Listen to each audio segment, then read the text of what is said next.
ډاکټر زلمي خلیلزاد په لومړي ځل ومنله د دوحې قرارداد پټ ضمایم لري.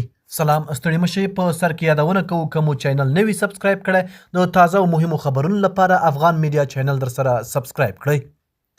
د دوحې قرارداد لپاره د امریکا پخواني ځانګړي استازي ډاکټر زلمي خلیلزاد کابل ته د خپل وروستي سفر پر مهال له ټلویزیون سره په مرکه کې تایید کړه چې له طالبانو سره د دوحې شوې هوکړې پټ ضمایم لري. د نوموړي په وینا د دغه پټو ضمایمو جزئیات ان په امریکا کې هم نه دي خپاره شوي، خو هماغه مهال ولسمشر غني او ډاکټر عبدالله پرې خبر وو. دا لومړی ځل دی چې زلمی خلیلزاد د دوحې قرارداد پټ ضمایم تاییدوي. هغه وویل دا یې شخصي سفر دی، خو عمده بحث له طالبانو سره د امریکایي بندیانو پر سرنوشت وو.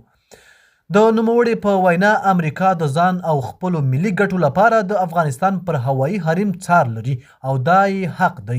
ډاکټر زلمي خلیلزاد وویل یو نوي منتخب نظام ته اړتیا ده چې له طالب او ملا پرته پکې نور خلک په یوه رهبري او قانونمند سیستم یا انتخابي شورا کې موجود وي.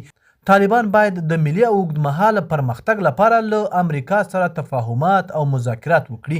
که امریکا په افغانستان کې سفارتي فعالیت وغواړي، د خپل امنیت لپاره نظامیان باید افغانستان ته راولي.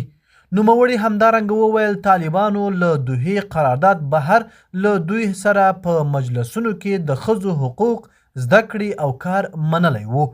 د نن ورځې خبر تر همدې ځایه وو.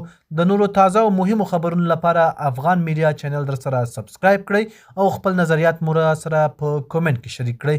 تر بیا ښه وخت.